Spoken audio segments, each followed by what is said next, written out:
Ferngully, The Last Rainforest is one of those films that you either grew up with as a kid and thus have very fond memories of it even in adulthood, or something you've never seen or heard of until much later on and didn't really care for one way or the other. But then again, most would argue that the same applies to a lot of children's movies out there. However, what makes Ferngully The Last Rainforest different from most other films of its kind is the lengths its detractors go to in arguing for how bad it actually is. And today, while leaving my personal opinions out of the conversation and trying to stay as fair and objective as possible, I would like to go over Ferngully and see if there's really something to the arguments made against it. And like always, there will be spoilers ahead. So if you've never seen it and don't want to know how it ends, you should probably come back to this video another day. You have been warned. Okay, so if one is to bring up Ferngully, The Last Rainforest, one can't do it without bringing up the heavy environmental message that it sends. And to be perfectly fair, it does lay it on pretty thick. And it's easy to see how something like that might not appeal to certain people, especially with the way it hits its audience over the head with its moral. Heck, the villain is literally the embodiment of pollution that desires to turn all of Earth into a festering toxic wasteland. And yet, many would argue that he's actually the best thing about the movie. But let's face it, when you've got a villain that's written to be so evil and charismatic, and then cast Tim Curry of all people to voice him, the results are kind of inevitable. I myself even argued that his villain song is one of the best out there in another video, which you can find a link in the description to. But I'm getting off topic here. The point is, the extremely heavy-handed environmental message doesn't exactly do it any favors, especially with those who simply are looking for a fun children's movie to watch and don't exactly appreciate being preached to like a 5-year-old. I've even argued in other videos that children can tell when a movie is trying too hard to teach them something and will resent it rather than learn from it as a result. Though considering Ferngully's biggest offenders are often from those who saw the movie as children, it's debatable if it was actually too heavy-handed for kids or knew where to draw the line.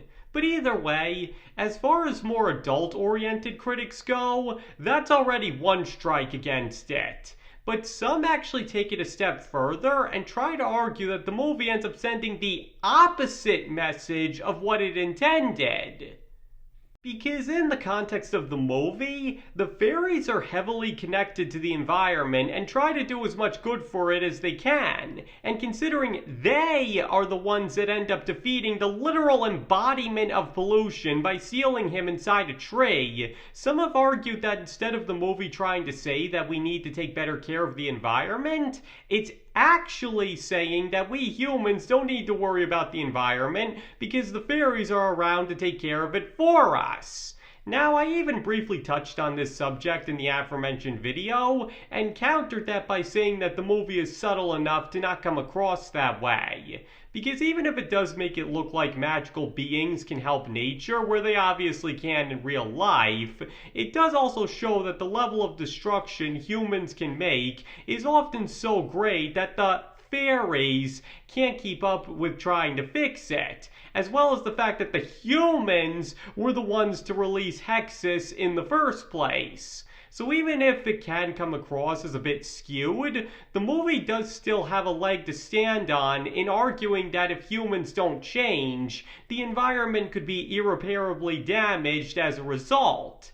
Just because there are fairies to help out in the movie doesn't mean that they can fix everything, and the narrative does do an effective job of showing that. But even beyond that, The problem with this argument is that it relies on people taking everything they see in the film at face value.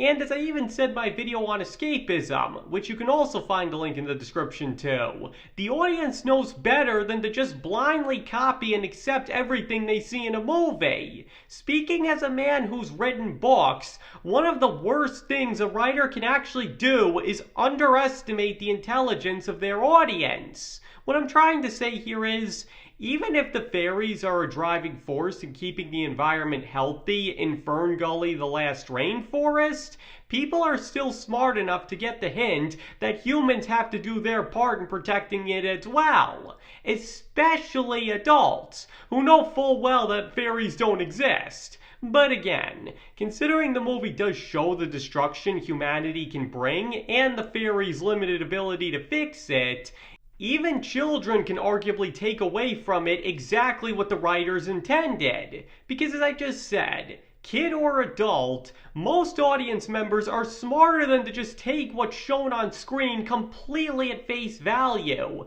and to believe otherwise is frankly extremely idiotic. They can understand the nuance of what's actually trying to be said and why humanity needs to learn a lesson, especially because, as I keep pointing out, some of that very nuance is actually present in the movie itself. It understands that fairies aren't actually real and compensates for it by showing that they can't reverse the amount of damage that the humans are apt to do. But even if that subtext wasn't there, I'd still say that the audience is smart enough to get what the film is actually driving at. I mean, who in their right mind would actually try to argue that fairies can save the environment from what people have done to it? And the fact that you'll almost never see a child make that kind of argument only further proves that point. Now, I'm not trying to argue here that Ferngully, the Last Rainforest is actually a masterpiece and one of the best environmentalist films ever made. Not at all. On the whole, it's simply an average kids movie that's slightly elevated by some of the talent involved, mainly from Robin Williams and Tim Curry, but otherwise has the reputation it deserves. Because apart from the aforementioned actors spicing up their respective characters, there really isn't much about the film to make it stand out, and can easily come across as too preachy. But at the same time, that also doesn't mean that it fails at its morals so spectacularly that it ends up sending the wrong message. As I just got through saying, people are smart enough to not take the film at face value, and it does do its job well enough so that the importance of taking care of the environment isn't lost on children either. It's not fantastic, but it's not horrible to the point that it completely messes up the moral either. If you want to see a real example of that, I already did a video on that, which you can also find a link in the description too. So the point here is, Ferngully isn't great and shouldn't be immune to criticism, but trying to argue that it completely subverts its own moral due to its depiction of the fairies is taking it way too far, and honestly reflects more on how one feels about the audience watching it than anything having to do with the film itself.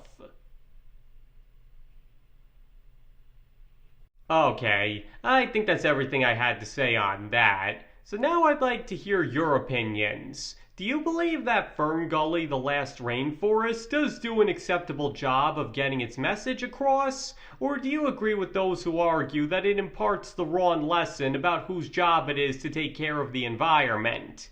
Please feel free to let me know in the comments below. And please keep in mind that you do not have to agree with any of the opinions or arguments expressed in this video if you don't want to. You can feel any way you like about both Ferngully and the lesson it teaches, and nobody can tell you you're wrong.